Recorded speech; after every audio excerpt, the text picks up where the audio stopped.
President Trump on Saturday said some governors have gotten carried away with the lockdown orders they've signed off on in response to the illness, as some states try to chart a path forward toward reopening parts of their economy next month. President Trump said at the White House, "I just think that some of the governors have gotten carried away." He said he's getting along nicely with Michigan Governors Gretchen Whitmer, but said the restrictions in Michigan that have prompted protests this week might have gone too far. He said, "Don't buy paint. Don't buy roses, she's got all these crazy things. Some of them are being unreasonable, I really believe that." He also once again mentioned Virginia, which along with Michigan will be a crucial battleground state in the 2020 election. The president said, "When you look at Virginia, they want to take your guns away, they want to violate your Second Amendment." Last Friday, Virginia Governor Ralph Northam signed into law a number of gun control measures, including legislation to reinstate the Commonwealth's one handgun a month rule and legislation that expands gun purchase background checks. Mr. President said, "That's not even politics, we're entitled to a Second Amendment. To me, that's liberty. When I say liberate Virginia, I would say liberate Virginia when that kind of thing happens." The president on Friday had tweeted that Minnesota, Michigan, and Virginia should liberate amid various stay-at-home orders. The White House on Thursday had unveiled a series of benchmarks and steps for states to take when they craft plans to roll back some of their social distancing measures and restart their economies when it's safe to do so.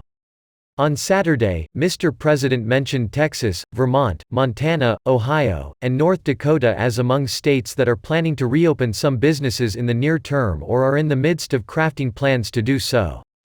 President Trump on Saturday hinted that he's looking at unspecified consequences for China if it's proven that the country was knowingly responsible for the global spread of the illness.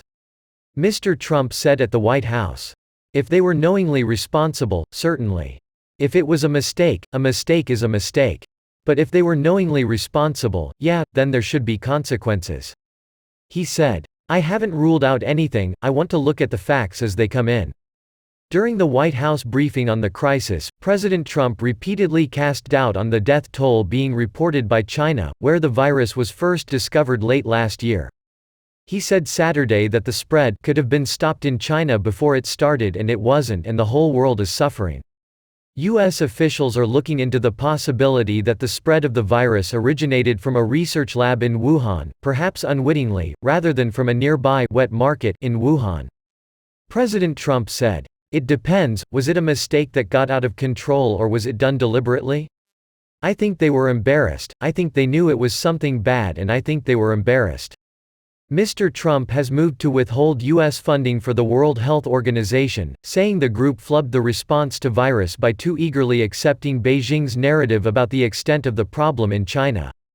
But he has been less willing to directly criticize Chinese President Xi Jinping.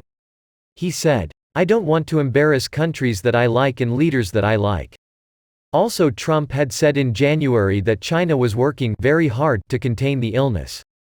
Mr. Trump tweeted on January 24, "The United States greatly appreciates their efforts and transparency. It will all work out well. In particular, on behalf of the American people, I want to thank President Xi. However, this is a strategy that President Trump that it will have an impact later on the payback time, where they will have to pay for what they have done. After all, criticizing the president of China with no evidence and in this time, will just ruin the relationship between the countries, and will not serve us. We need first to get rid of the illness first, then President Trump will go to the next phase to make China pay for their sins."